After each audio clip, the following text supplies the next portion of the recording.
dramaturgiya bizda oqsoq bo'lgan doim.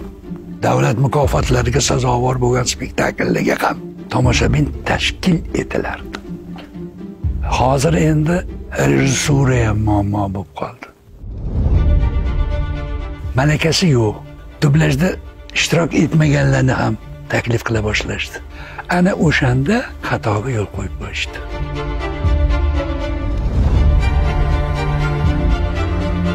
Ochig'ini aytishimga to'g'ri keladi. Muoyanani yarmiga ishlashga roziman deb ariza yozsanglar, mana prezidentning farmonlari bor deb mana shunday murojaat qilgan. Bizni nafaqaxo'rlarga. Qur'oni Karimni o'zbekcha matnlarini o'qidik. Yarim polani zo'r o'qirdim. Ustoz deb murojaat qilganlarni tan olaman. Tarbiyala olmaganman. Men umuman birovni qoralashni, yo'q deyishni bir narsa iltimos qilinganida o'zimdan itqityapman. Go'yoki kimnidir ko'nglini og'ritgandirman. Kimgadir rad javobi berib, jahlini chiqargandirman. Shu sababdan ovozim shunaqa bo'lib qoldimi deb o'ylayman deb.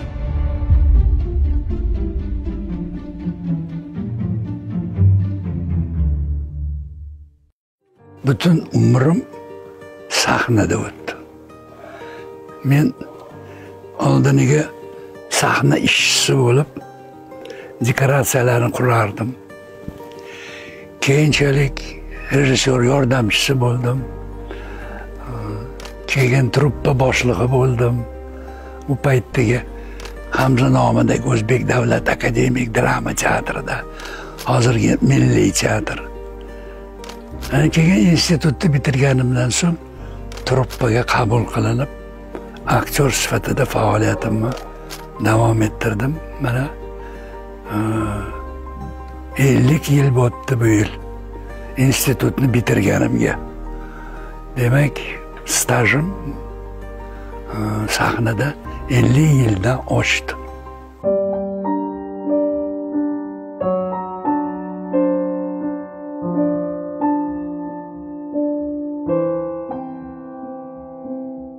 Teatrning asosi pyesa, dramaturgiya. Dramaturgiya adabiyotda toji sanaladi. Eng murakkab janri. Masalan, deylik, roman yozgan odam pyesa yoza olmaydi. Dramaturg alohida janr. Bizda O'zbekistonda mana shu narsa oqsoq bo'lgan doim. O'sha sobiq Hamza teatrini o'zbek dramaturgiyasining laboratoriyasi deyishardi. Sabab, yozuvchi pyesani olib kelardi asarni. U teatrda o'qilardi, qayta ishlanardi, repetitsiyalar jarayonida yangi narsalar paydo bo'lardi, aktyorlar topardi, rejissyor topardi. Lekin muallifdan iltimos qilishardi. Mana shu sahnani boshqacha qilib yozib bering, mana bunday bo'lsa yaxshi bo'lardi.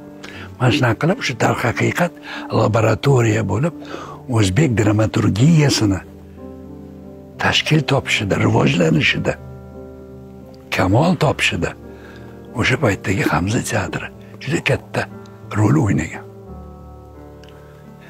Pyesalar teatrda yaratilgan.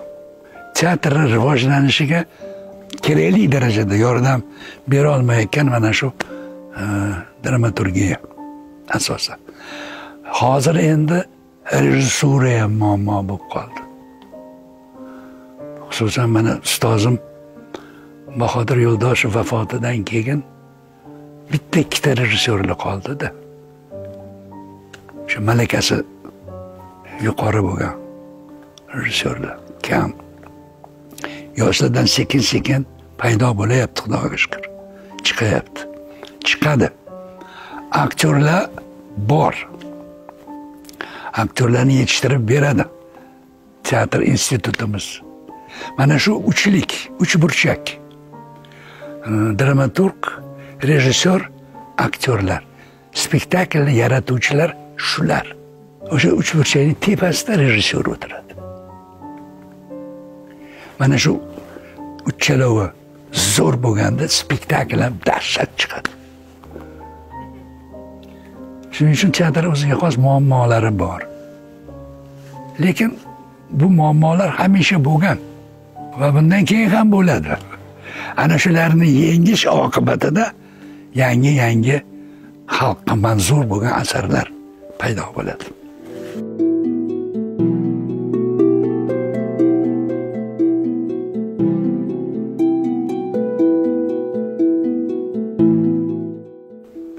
Ilgari ham o'sha sobiq Sovet ittifoqi davrida ham spektakllarga tomoshabin tashkil etilardi. Administratorlarimiz raykomga borishardi. U paytda raykom juda katta yordam berardi. Biletlarni tarqatishda u raykom nima qilardi? Tashkilotlarni partorgini chaqirardi. Oldiga mana shu spektakl, mana biletlari. Endi bu yerda sal zo'rma-zo'r ekay bor. Lekin tomoshabin kelardi hal qilay. Men 1969-yili Hamza teatriga ishga kirgan bo'lsam, to u yerdan ketgunimga qadar faqat 2 spektakl ancha yil ishlaganman. 87-yili bo'linganmiz. U katta mojaro bo'lgan. Sovet ittifoqida ham parchalanib ketgan. Bizdan keyin KPSS ham dabdala kunat bo'lgan. 87-yili Hamza teatri qoq o'rtasidan bo'linib ketgan. Yarim truppa Yosh gvardiya teatriga Bahodir Yo'ldoshev oldiga o'tib ketgan. Vazirlik shunga ko'ngan. Shunga majbur bo'lishgan. Hammamiz o'zimizni muoyanamiz bilan tarifikatsion kategoriyalarimiz bilan o'tkazib qo'ygan. 25 ta aktyor o'tib ketgan edik. 87-yili. To o'sha ketgunimga qadar mana qarang necha yil bo'ladi. 69dan 87-yilgacha. Mana shu vaqt mobaynida faqat 2 spektakl o'zi olib kelgan tomoshabinni. Ya'ni kassada biletlar yo'q bo'lardi. Bittasi Kelinlar qo'zg'oloni, ikkinchisi Ko'rmayin bostim tikanni degan spektakl bo'lardi. Izzat Sultonni piyesasi asosida. U spektakl keyinchalik qatag'on qilingan. Byuro kelgan tepadan, Tsikadan, u paytda Tsika deyilardi, eng katta joy. O'sha yerdan byuro kelganda spektakl yopilgan. Olib tashlashgan. Bu Sovet fuqarosiga salbiy ta'sir ko'rsatadi bu spektakl. Olib tashlaydi. Lekin o'shanga odam tirband edi. Ana shu Kelinlar qo'zg'oloni bilan Ko'rmayin bostim tikan. Shu 2 spektakl o'zi olib kelgan. Qolgan hamma spektakllarga, davlat mukofotlariga sazovor bo'lgan spektakllarga ham tomoshabin tashkil etilardi. Hozir ham ahvol shu. Chunki teatr xos san'at. Ommabop san'at emas. Teatrga borib spektakl ko'rish uchun inson ma'lum tayyorgarlik ko'rish kerak. Teatr xos san'at bilaman men. Hech qachon odam tirband bo'lmaydi unga. Lekin u hech vaqt o'lmaydi. Bir paytlar kino chiqqanida, paydo bo'lganida kino san'ati. Teatr endi o'ladi deyishgan edi. Teatr o'lmadi. Keyinchalik televideniya paydo bo'ldi. U ham san'at turi bir bo'lishi kerak o'zi aslida. Har doim siyosiy qurol sifatida ishlatiladi. Televideniya. Agar uni qo'yib yuborsangiz, xohlaganicha yasha desangiz, shunaqa narsalar qilib tashlaydiki, keyin o'zingiz chop tashlagingiz keladi televideniyani. Shuning uchun televideniyani sal ushlab turilgani ham yaxshi bir tomondan. U ommabop san'at. Kino, televideniya ommabop san'at. Shu bois hech qachon bundan o'ksinish kerak emas. Teatrga odam tushmayapti, kamayib ketdi. Doim shunaqa bo'lgan. Bundan keyin ham shunaqa bo'lsa kerak. Lekin ba'zi bir asarlar, mana shu Kelinlar qo'zg'aloni, ko'rmaymi ostimdik. Shunga o'xshagan asarlar o'zi olib keladi. O'zi olib. Shunaqa asarlar ko'payib borib, Xudo xolasa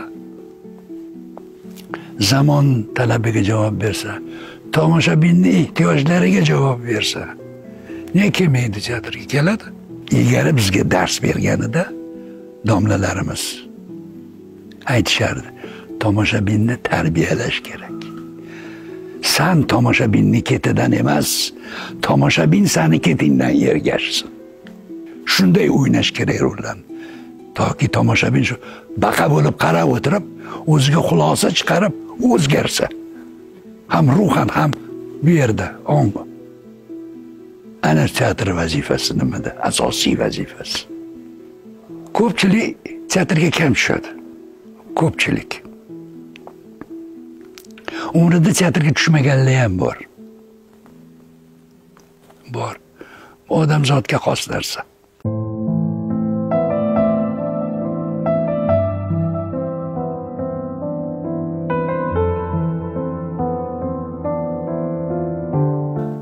Ochig'ini aytishimga to'g'ri keladi. O'zbekiston xalq artisti, O'zbekistonda xizmat ko'rsatgan san'at arbobi, davlat mukofotlarining sovrindori, ko'plab maxsus rejissyorlarga atalgan sovrinlarni sohibi, buyuk o'zbek rejissyori, teatr rejissyori Bahodir Yo'ldoshev teatrdan ketganlaridan so'ng xususan men uchun qizig'i qolmadi teatr. Boshqa rejissyorlar kelishdi, yoshlar kelishdi. Endi men butun umr Bahodir aka bilan ishlaganim bois o'sha narsani qidirardim va topa olmasdim. U kishini repetitsiya olib borish uslublari, jarayonlari eng katta yutuqlari shu repetitsiya jarayonida u kishini. O'sha jarayonda ijodiy muhitni barpo etardilar. Ijodiy muhit paydo bo'lardi. Hamma ijod qilayotganini sezardi va ijod qilgisi kelardi. Ana shu holatga tushira olardilar aktyorlarni. So'zlari bilan, gaplari bilan, harakatlari bilan. O'sha Mannon Uyg'ur, Yetim Babajonov, o'zbek teatrini darg'alari, Toshxo'ja Xo'jayev, Aysanuz Ginsburg, ana shularni ishini davom ettirgan inson bu. Plankani tushirib olmaganlar, ko'tarib turganlar o'sha darajada. Aktyorlar bilan ishlashda, teatr repertuarini tashkil qilishda, spektakllarni badiiy sifatida. Shunday odam teatrdan ketganlaridan keyin men uchun qizig'i qolmadi. O'ylab yurardim, nima qilsamikin bu yog'iga endi. Shunda Rus akademik dram teatrini bosh rejissyori Vladimir Mixaylovich Shapiro degan inson o'tib ketdi, afsuski. Joyi jannatda bo'lsin. Tengdoshim. O'sha odam meni 3 marta taklif qilgan teatrga. Keyin bir spektaklim bor, bitta rolim bor. O'ynagandim. U kishi ko'rganda meni o'ynagan rollarimni, rus tilini yaxshi bilishimni bilardi. Taklif qilganda 2 marta rad javobini berganman-da. 3-marta xo'p deganman, chunki o'zim ahvolim boya aytganimdek edi. Bahodir aka teatrdan ketib qolgan edi. Bordim. Ajoyib pyesa. Fransuz adibi Françoise Saganni "Когда лошадь теряет сознание" degan pyesasi. O'shanda erkak bosh qahramon rolini berdi menga Shapiro. O'shanda repetitsiya qilib chiqardik spektakl. Spektakl hammaga ma'qul bo'ldi. Nihoyatda chiroyli spektakl chiqdi. Boshida teatrga borganimda menga Afzal deb murojaat qilganlar. Spektakldan keyin Abdulazimich deydigan bo'lishdi. qilgan ishimni ko'rib o'zgarishdi-da. Endi u paytda men yarim stavkaga borib turardim. Asosiy ishim O'zbek drama teatrida edi. Shunday qilib 2-3 spektakl o'ynadim teatrda. Repertuariga kirib oldim. Keyin o'zimizni o'sha O'zbek davlat drama teatrida yosh direktor kelib qoldi. Keksa direktorimiz vafot etdi-da. O'shandan keyin pensionerlarni chaqirib, u paytda biz yarim pensiya olardik. 11 pensioner ekanmiz teatrda. Muoyanani yarmiga ishlashga roziman deb ariza yozsanglar. Mana prezidentning farmonlari bor. Yoshlarni ilgari surish kerak. Meni hech imkoniyatim yo'q. Uni stavkasini ham oshira olmayman. Kategoriyasini ham oshira olmayman. Chunki tepa hammasi shtatni расписаниедagi tepa band hammasi. Agar sizlar yarim muoyanaga ishlashga rozilik bildirsanglar, men ularning muoyanasini oshirishga imkonim tug'iladi deb mana shunday murojaat qilgan bizni nafaqaxo'rlarga. Shunda men ariza yozib bo'shab keta qolay deb bo'shab ketganman. Qolganda ishlashga. Yarim pensiya, yarim muoyanaga. Keyinchalik tepaga yetgandan keyin bu ahvol hammasini joyiga qaytarishgan, albatta. Noqonuniy narsa-da bu o'zi. Lekin oradan o'shanda bir 2 yilmi 3 yil o'tib ketdi-da o'shanda. Men o'shanda borib o'sha 3 ta spektaklim bor edi bu yoqda. Rus akadem teatrida. Shapiraga yetdim olasam, men desam, "Ya, с ногами руками возьму." Давай, eng yuqori lavozim, eng yuqori muoyanani berib. Keyin o'sha yerda ishlay ketdim mana. 14-yil edi bu. 2014. 10 yil bo'ptimi? Bir paytda Hamza teatridan ham shunaqa ketdik. Eshikni qattiq yopuvdik-da. Qaytib borish nojoiz. Ay. Uyat.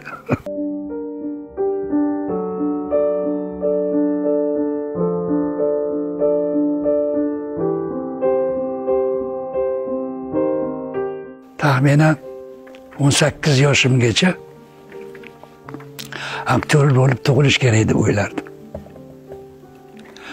Bunga o'qib ham bo'lmaydi, buni evlab ham bo'lmaydi, bu kasb tug'ilish kerak. Aktyor bo'lib. O'zim yaxshi ko'rgan aktyorlarim bo'lardi. Bir kuni gazetaga ko'zim tushib qoldi. Sovet O'zbekistoni degan gazeta bo'lardi. O'sha gazetani oxirgi betida institutlarning e'lonlari bosilardi. Avgust oyini boshlarida. Ya'ni falon institut, falon kasblar, mutaxassislik bo'yicha abituriyentlardan hujjatlarni qabul qiladi. E'lonlar. Ketma-ket. Hamma ko'pchilik institutlarni. Toshgu u paytda politexnicheskiylar hamma. O'shani o'qib turganimda to'satdan Toshkent teatr va rassomlik san'ati instituti quyidagi mutaxassislik bo'yicha abituriyentlardan dokumentlar qabul qilyapti. Aktyor, drama va kino. Voy dedim. O'qisa bo'ladimi? O'qisa bo'lar ekan. Ketdi shu bilan. Aktyor bo'laman. Aktyorlikka o'qiyman. Hamma qarindoshlar, ota-ona, tanish bilishlar, qo'ysangchi, seni biliming yaxshi. Sen boshqa mutaxassislik bo'yicha o'qishing kerak, olim bo'lishing kerak. Darhaqiqat yaxshi o'qirdim. A'lochi edim-da ochig'i. Faqat rus tilidan to'g'ri edim. Yo'q deganman. Aktyor bo'laman. Tamom. 3 yil institutga kira olmaganman. 3-yil zo'rg'a sirtqi bo'limga qabul qilinganman. Ana o'shanda Hamza teatriga sahna ishchisi bo'lib ishga kirgan edim. Endi teatrda ishlamasam men qanaqa qilib aktyor bo'laman? Kim meni tarbiyalaydi aktyor sifatida? Kim o'rgatadi menga? Ana shunaqa qilib havas orzuga aylandi. bujuk orzuga aylandi. O'sha kirish imtihonida yozgan inshoimda ham yozgan edim. Bu kasbni egallashga bel bog'laganimni sababi o'zbek teatr san'atiga munosib hissa qo'shib, rivojiga munosib hissa qo'shib, o'zimning sahifamga, uning tarixida o'zimning sahifamga ega bo'lish oliy maqsadim deb yozganman inshoda. O'shanga 2 olganman. Teatrga riskka kira olmaganman o'sha yil. Lekin o'sha maqsadim maqsad bo'lib qolavergan.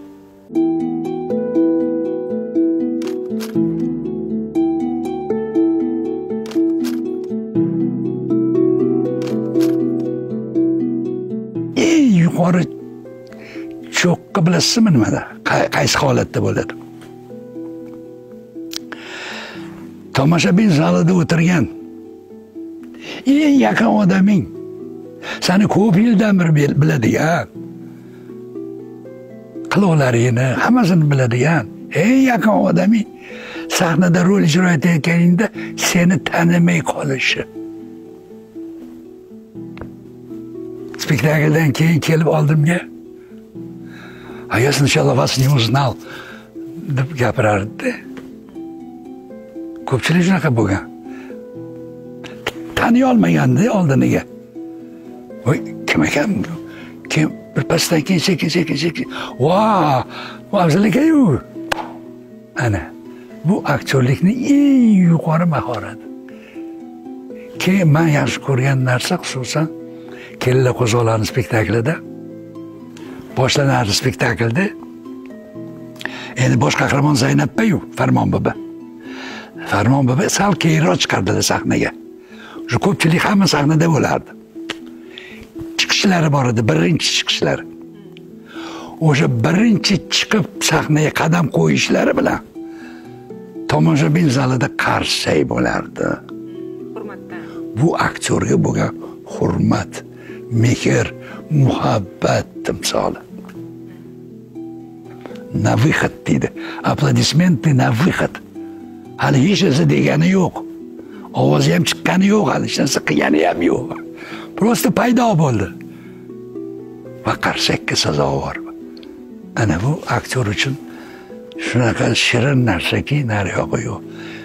Bekorga shu kasb tanlamaganingiz, shuncha yil teatr sahnasini tuprog'ini yalaganingiz, hammasi esdan chiqib ketadi. Qanot yozib uchib ketasiz. Ijod qilgingiz keladi yana. Mana shunaqa holat bo'ladi. Keyin yana bitta holat bor, uni ham juda yaxshi ko'raman. Tomoshabin zalida sukunat paydo bo'lishi. Ruslar mертвая тишина deydi. Hani почти всеми eshitiladigan jimlik, sukunat paydo bo'ladi. Tomoshabinni butun diqqat, e'tibori, ko'zi sizda bo'ladi, aktyorda. Ana shu damla shunaqa zo'r, shirin damlaki. Mana shuning uchun ham mehnat qilsa arziydi.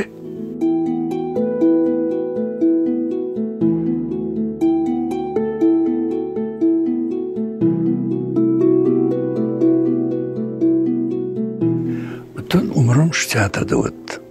Lekin tomoshabin meni ko'proq ovozim orqali biladi, Xudoga shukr hurmat qiladi. Albatta bu hozirgi ovozim emas, avvalgi ovozim. Sal muammo paydo bo'ldi so'nggi yillarda ovoz pardalarimda. Lekin faoliyatni davom ettiryapman. Hali ham sahnadaman, hali ham mikrofon oldidaman. Tengsiz iqtidor egalari poytaxtda muhtasham obidalar qurilishiga munosib hissalarini qo'shganlar. Bu albatta nihoyatda og'ir vaziyat. Undan chiqishim ochig'i oson bo'lmadi. Hatto dorilardan foydalanishga to'g'ri keldi. Ruhiy nihoyatda qiyin bo'ldi. Ovozim hozirgi holatga kelganidan so'ng men umuman birovni qoralashi, yo'q deyishni bir narsa iltimos qilinganida o'zimdan it kutyapman. Go'yoki kimnidir ko'nglini og'ritgandirman. Kimgadir rad javobi berib jahlini chiqargandirman, qarg'agandirman. Shunaqa xayollar kelyapti-da, shu sababdan ovozim shunaqa bo'lib qoldimi deb o'ylayman-da hozir. Meni baxtim shunday ekanki, avvalo jonim omon qoldi. Ikkinchidan ovozimni o'zi o'zgardi. Ovozimni ortida turgan narsalar o'zgargani yo'q. Masalan, telefonda yoki mikrofonda gapirganimda o'sha avvalgi ichki dunyoyim, did farosatim ovozdan bilinadi baribir.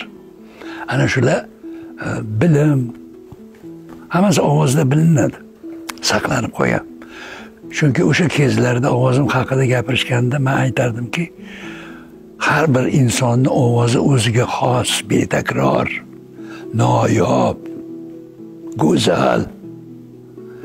Gap ovozda emas, gap ovozi ortida turgan narsalarda deb o'shanda misol keltirardim. Xudoga shukr, u narsalar saqlanib qoldi. Bilasizmi, tomoshabin ham normal qabul qilyapti. Hech kim aytmayapti, ovozing yo'q ekan, chiqib ket sahnadan. Texnika rivojlangan, texnikadan foydalanamiz. Ana shunday qilib, xullas kalom, tomoshabinga hamon maqbul qilib ishni bajaramiz. Mana yaqinda shunday programmani yaratishdi, kompyuter shikli. Mana shu ovozimdagi xastalikni olib tashlab, eski holatiga olib kelyapti. Masalan, bitta she'rini o'qidim, mana hozir ham internetga chiqib ketdi. Birovga ki himmat qilur yorliq, gadolik tilar, yo'q jahondorlik.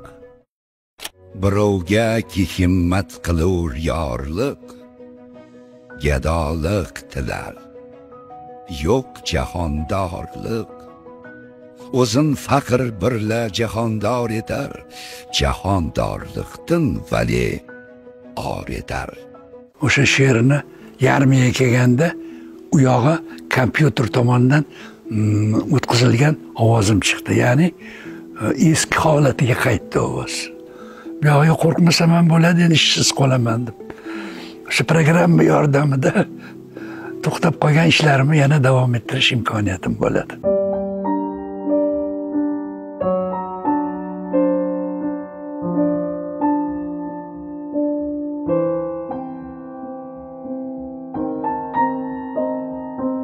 Negadir dublaj ayniqsa 91-yildan keyin televizion dublaj paydo bo'lgandan keyin ko'pchilikni qiziqtirib qoldi. Ilgari bunaqa ajiotaj deydi rus tilida yo'q edi. Hech uchratmasdim men shu dublaj bo'lib ishtirok etaman deb jon jahdi bilan tirishgan odamlarni. Qanaqa qilib dublajga borsa bo'ladi deb yurgan odamlarni ko'rmagan edim. Keyinchalik paydo bo'ldi, mana shu televizion dublaj paydo bo'lgandan keyin. Buning sababi o'sha televizion dublajni asta-sekin sifati tushib borishida, meni nazarimda. Boshida televideniyada dublaj qila boshlanganida filmlar 1992-yili kinostudiyadagi sof dublaj tanazzulga yuz tutdi. Dublaj markazi televideniyaga ko'chdi. Mahobxorat ko'p seriyali hindlarni filmi olindi o'zbek tiliga o'girish maqsadida. Ana shunda endi televideniya har bitta rolga alohida aktyorni taklif qila olmaydi. Serialni efirga qo'ygandan keyin unga vaqt ham bo'lmaydi. Har kuni bitta serial berib turish kerak. Vaqt bo'lmaydi, keyin pul masalasi chatoq bo'ladi. Qatdan topadi shuncha pulni? Hamma aktyorga alohida to'lash kerak edi. Shuning uchun sof dublaj bilan shug'ullanganlar ichidan 4 kishini tanlab taklif etishgan televideniyaga. Bu ishni Bahodir Muhammedov degan inson qilganlar. O'zlarini ham ajoyib ovozlari bor edi. Kadr ortidan juda ko'p matnlarni o'qiganlar. U kishi bilardilar. Televideniyaga qanaqa ovoz kerak.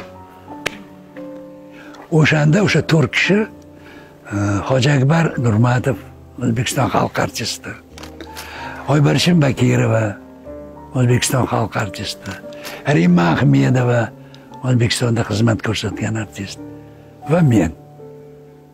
Ana shu 4 kishini taklif qilishganda televizion dublajni boshlab berganmiz. O'sha Mahobqorat filmi bilan. O'zbekning qulog'iga hissiyot kerak. Biz buni televizion dublajga ilk bor to'qnashganimizda his etdik, tushunib yetdik. Yildan yilga asta-sekin ko'paya boshladi dublaj. Boshida bir 3-4 yil, balki undan ham ko'proqdir, faqat shu 4 kishi qilardi dublajni. Boshqa hech kim yo'l emasdi.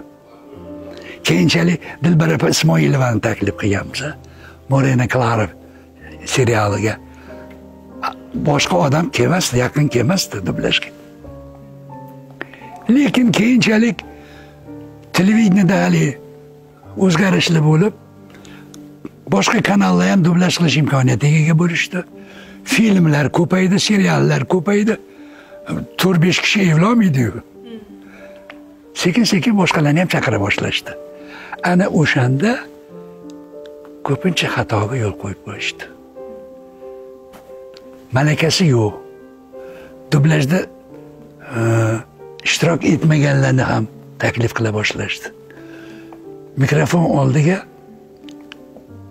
duch kelgan odam o'tira boshladi. Shunda sifat ketdi. Ana shu kezlar dublaj bilan shug'ullanaman deganlar ko'payib ketdi. Chunki ko'ryapti, men bundan yaxshi qilaman u deydi. Ketdi. Puli ko'p deb o'ylaydi. Pul ko'p to'laydi deb o'ylaydi. Vaholanki pul ko'p to'lanmasdi.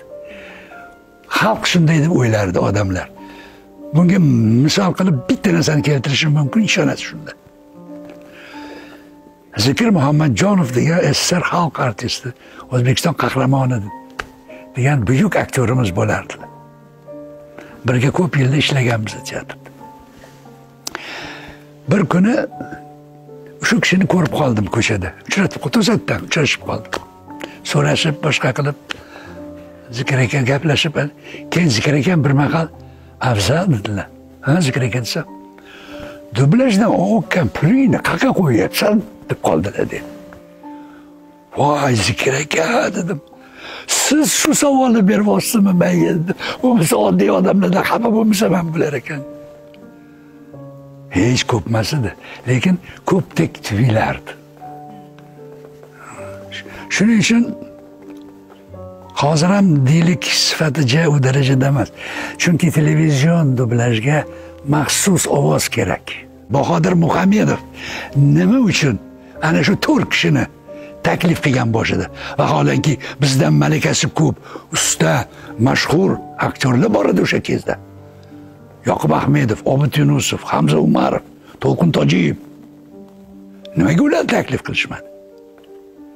Nimaga aynan Rimma Ahmedova, Oybarchin Bakirova, Afzal Rafiqov, Hoji Akbar Nurmatov? Nimaga? Ana shu savolga javob bera olsangiz, televizion dublaj bilan shug'ullanishga haqqingiz bortirdim. Ko'pchilik javob bera olmasdi. Vaholanki bu oddiy narsa.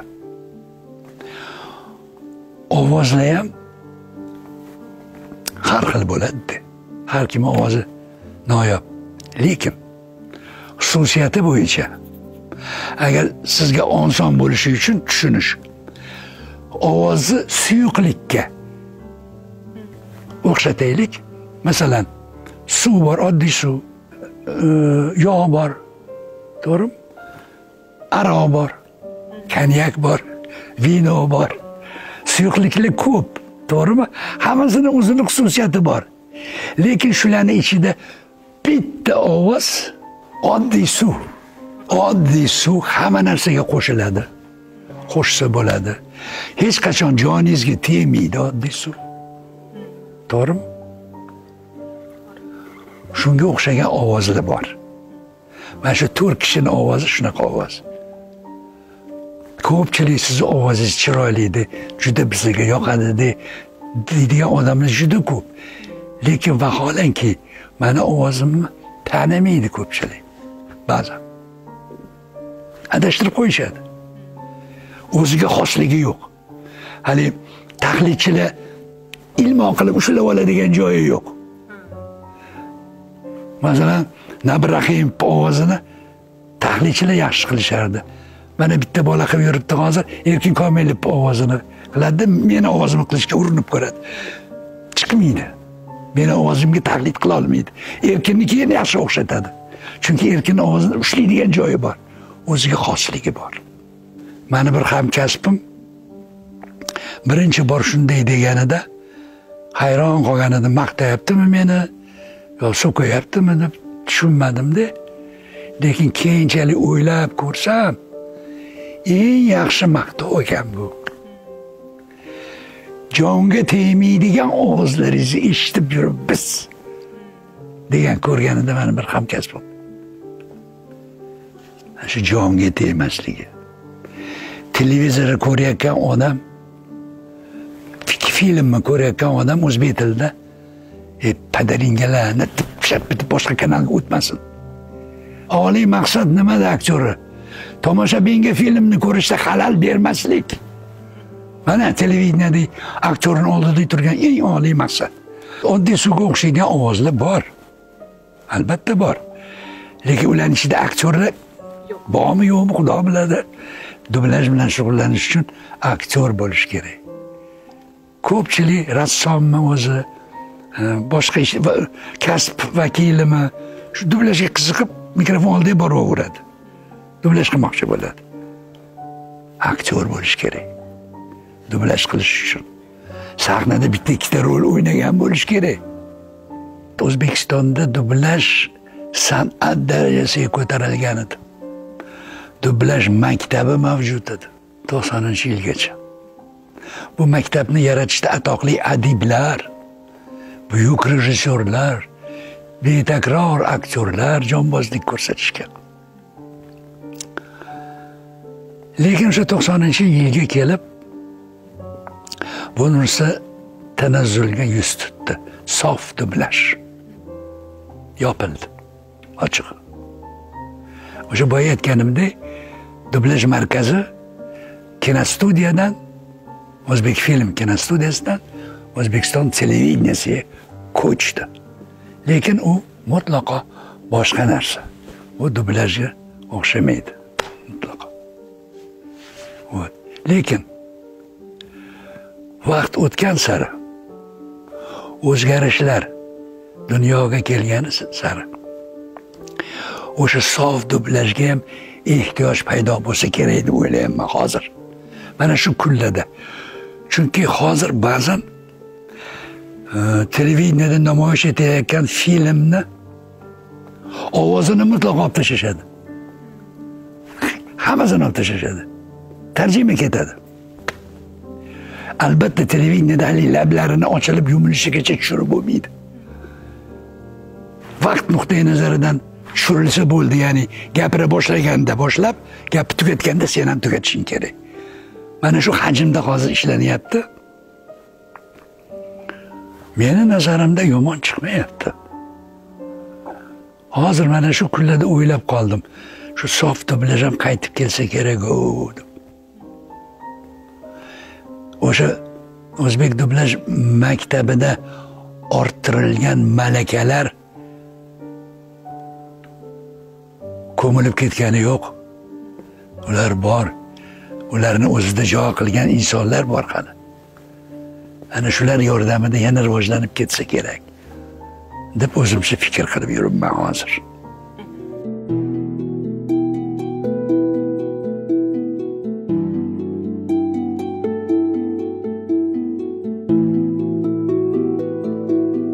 ...1991 yili mustaqillikka erishganimizdan so'ng Qur'oni Karim o'zbek tilida nashr etildi. Yashil kitob. Agar eslasangiz, 91-yili chiqarilgan edi. Vaqt keldi, imkon yaratildi, ruxsat berildi. Ana o'sha yili ro'za tutishni boshlagan edim. Va o'sha yili Navoiy roli ustida ishlaganman teatrda. Va Navoiy rolini ijro etganman sahnada. Iskandar nomli spektaklda. Dunyo ki bor fitna bor. Kimniki aylay dersang mahraming, ko'p sinamay aylamagil hamdaming. G'aflat aro xushko'ribon xush dema, voqif bo'lib so'ngra pushaymon yema. Ana o'sha kezlarda ro'za paytida o'sha Qur'oni Karimni, yashil kitobni boshidan oxirigacha o'qib chiqdim. Da ichimda shunday tuyg'u paydo bo'ldi, shuni audio nusxasini qilish. Lekin yordam beradigan odamni topishim qiyin bo'ldi, chunki unga mablag' kerak edi uni. Audio disk qilib chiqarish uchun. Rosa qidirdim. Ko'p joylarga bordim, ko'pchilikdan iltimos qildim. Shu ish qilmoqchi edim, mablag' yo'q, u bu deb. Xullas kalom ishim yurishmadi dedi. Keyin qarangki, oradan ko'p yillar o'tib 2007-yilda bir inson qo'ng'iroq qilib, Afzal aka, shu Qur'oni Karimni o'zbekcha matnini audio variantini qilmoqchimiz. O'qib bera olmaysizmi deb o'zi murojaat qildi. Bu Cinema Market kompaniyasini egasi edi. Men aytdim, men necha yildan beri orzu qilib yuribman. Shu narsani hech amalga oshmayotdi. Mana sizdan taklif tushdi. Bu ham Xudoning bir inoyati bo'lsa kerak, albatta o'qib beraman dedim-da.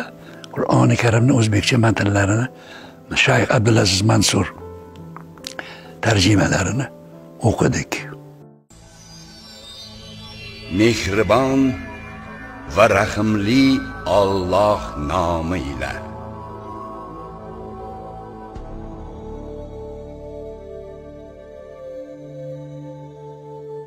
Hamd olamlarning Rabbi Allohga kim? U mehribon, rahimli va jazo va mukofot kunining egasidir. Sengagina ibodat qilamiz va sendangina yordam so'raymiz.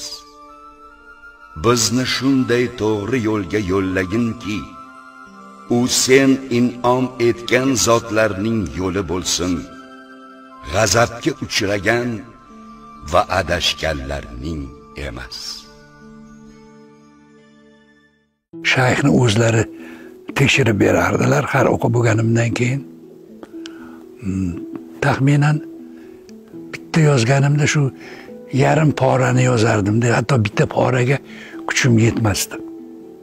Jismoniy kuchim yetmasdi. Chunki men Qur'oni Karimni quruq matn sifatida o'qimay, aktyor sifatida hissiyot bilan, his-tuyg'u qo'shib o'qishni lozim ko'rdim. Avvalambor agar o'zim hayajonga tushmasam, vujudim, qalbim hayajonga tushmasa, shu Qur'onning so'zlarini ma'nosi ketidan intilmasam, tinglovchiga yetib bormaydi meni qilayotgan ishim mutlaqo. Shu bois aktyor o'zi his etish kerak, o'zini etlari junjib ketish kerak. Ana o'shanda tinglovchiga to'g'ri yetib boradi. Lekin bu narsa jismoniy kuchni talab qiladi. Yarim porani zo'r o'qirdim. Kuchim qolmasdi-da. Yo'q, kuch qolmasdi. Shu darajada Qur'on o'ziga tortib olardi. U yerda so'zlar ham o'sha Qur'on o'qiganingiz o'zida ta'sir qiladi, lekin unga odamni ma'lum darajada tayyorgarligi bo'lishi kerak. Tayyorgarligi yo'q odam tinglolmaydi. Bizani shunaqa qilib o'qiganimizning sababi ham shu, tayyorgarligi yo'q odam ham, ya'ni yosh bolalar ham intilsin shuni quloq solishga. Ba'zilarga keyinchalik shu ham yoqmadi. Quruq o'qish kerak, hech qanaqa hissiyotsiz o'qish kerak degan takliflar ham bo'ldi. Lekin men tinglovchi tushunib, his etib Qur'on ichiga kirib ketishi uchun hissiyotsiz bo'lmaydi deb aynan shu aktyor variantini o'qidim. Hissiyot bilan. Keyin uni o'g'lim bilan birga qilgan edik. U ham rejissyor, ham rejissyor, bezovchi, bezaklarni, ya'ni shovqinlarni, musiqalarni, tovushlarni, shularni qo'shib yozgan biza. Masalan, Xudoning qahri kelgan joyda Mama Qaldiroqlarning ovozi yoki deylik jannat to'g'risida gap ketganda suvlarni jildirab, qushlarni sayrashi, ana shunaqa tegi musiqiy shovqinlar qo'yganmiz. Boyitish uchun. Maqsad bitta edi. Boyitib tinglovchiga tushunishiga oson bo'lishi uchun. Chunki qup-quruq o'qib o'rsangiz qiziqmaydi hamda deborishi ham mumkin.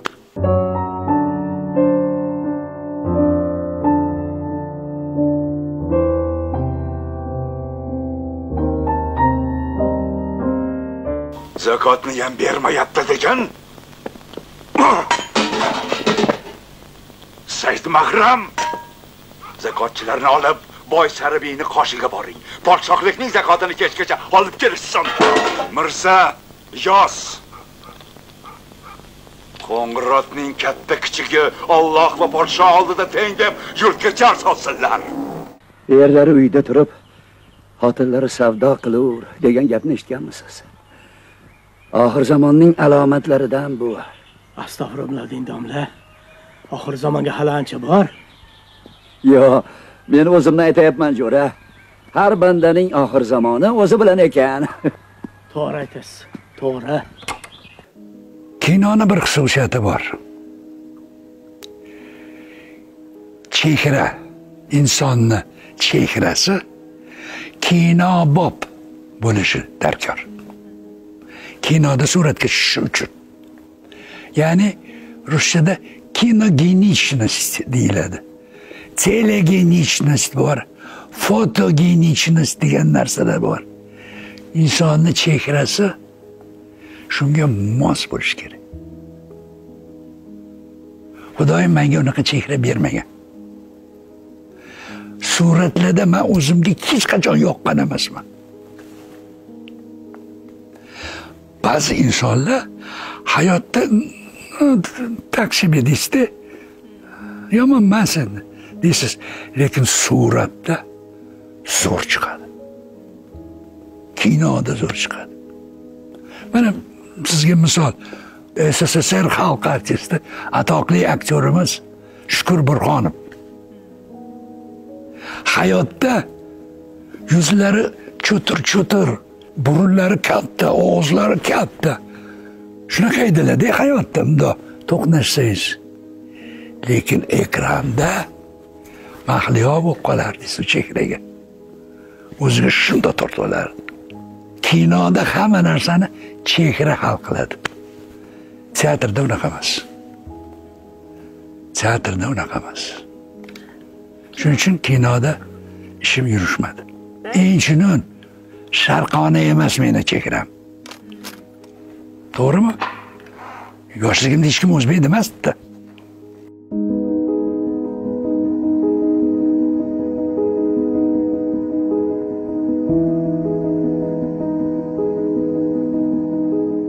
Xudoga ming qatla shukr, ustoz degan murojaatga ham erishdim. Lekin ustoz deb murojaat qilganlarni tan olaman. Hammasini tan olaman. Tarbiyala olmaganman. Sababi nimada? Meni nazdimda birovga bir narsani o'rgatish uchun Xudoyim shunga maqbul qobiliyatni berish kerak ekan insonga. Bu ham alohida bir iste'dod, bir narsani boshqa birovga o'rgatish.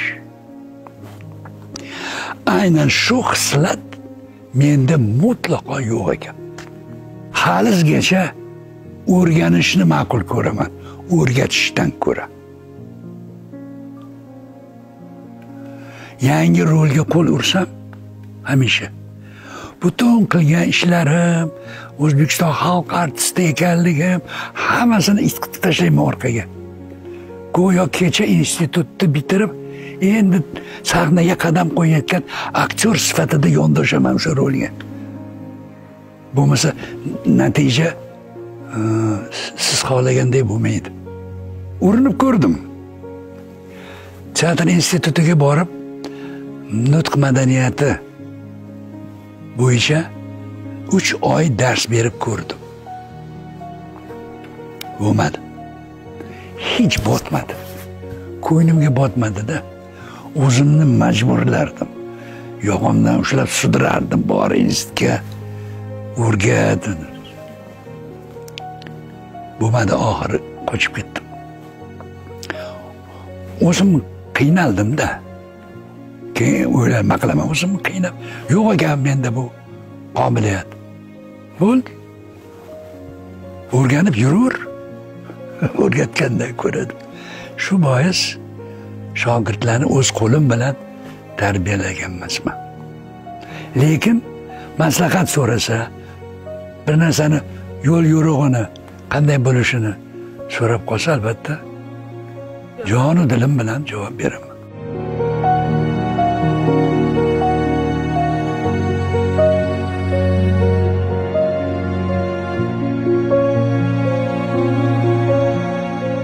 Meni kasbkorim boshqacha. Kasbkorim vaqtni mutlaq olib qo'yadi. Oilaga qarashga, deylik, bolalarga tarbiya berishga, bolalar bilan muloqot qilishga, bozor o'charlarga vaqt qolmasdi. Xudoga shukr, rafiqam shu hamma yumushlarni o'z zimmasiga olgan. Shuning uchun doim gapirib yuraman, nimagaki erishgan bo'lsam, qanday yutuqqa erishgan bo'lsam, yarmi ayolimniki deyman. Meni xalos etgan turmush tashvishlaridan. Rus tilida buni bit deydi. Bit tortib ketadi odam. Ijod bilan to'laqonli shug'ullanaman desangiz, u bitga qurib ketgurga yaqinlashmasligingiz kerak. Balki shunday yashaganim uchun biron narsalarga erishgandirman-da. Mentalnost deyiladi rus tilida. Ya'ni urf-odatlar, hayot tarzi, aqidalar nima e'zozlanib, nima itqitiladi? Qadriyatlar. Ana shular hammasi qon bilan o'tadi. Ya'ni ota-onadan o'tadi. Ajdodlarimizdan keladi. O'sha Navoiy g'azallarini o'qiganimda ba'zilar aytishuvdiki, odamlar tushunmaydi. Til juda uzoq. Hozirgi til boshqacha. O'qiganingizdan keyin uni tarjimasini aytib berishingiz kerak.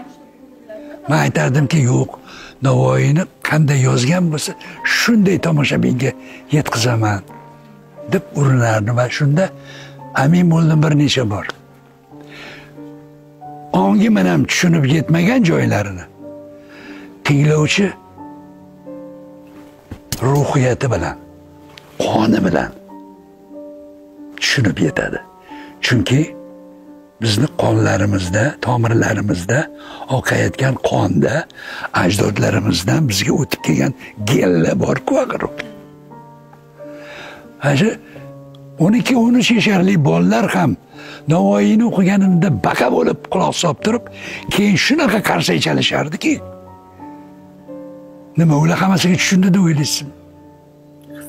Men o'zim tushunmayman ba'zi narsalarga. Lug'atga qarayman.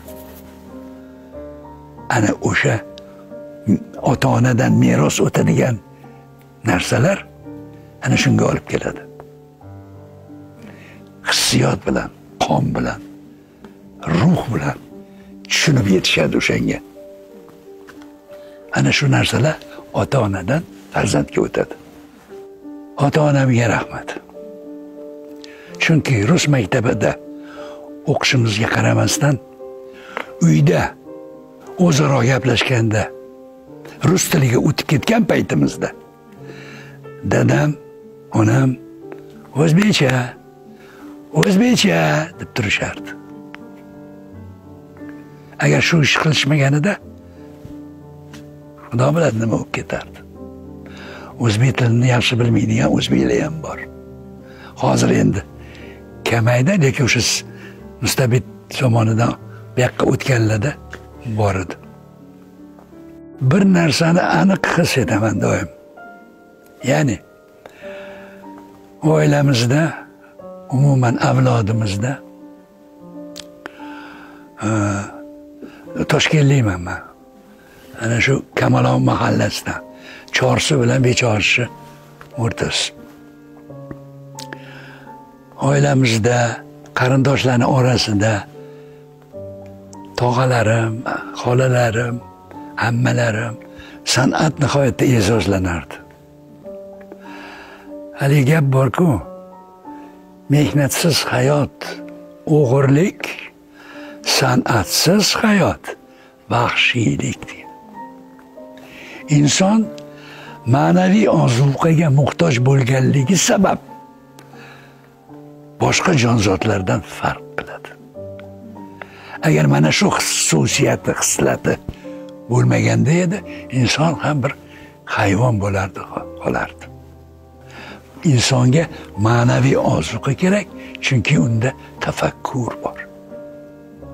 San'at mana shunday ma'naviy ozuqalardan biri. Anglagan haqiqatim shuki, yo'l boshida, eng boshida oldimga qo'ygan, men shior qilib o'zim uchun tanlagan narsaga erishdim. 100% bo'lmasa ham har qalay ma'lum darajada. U ham bo'lsa bir faylasufni gapi. Qaysidir faylasuf bir paytlar aytgan ekan, shu narsaga men institutga kirayotgan chog'imda duch kelgan edim. O'sha paytdan beri mana shu yerimda o'sha gap. Hamisha har kuni shu yerda. O'sha meni yetaklaydi. Rus tilida shunday: "Я явился в этот мир, чтобы стать своей более совершенной моделью." Va men keldim bu dunyoga o'zimni mukammal nusxamni yaratish uchun. Mana shu narsaga intilganman hamisha. Men umrim oxirida anglagan haqiqatim shuki, to'g'ri tanlagan ekanman bir paytlar. Maqsad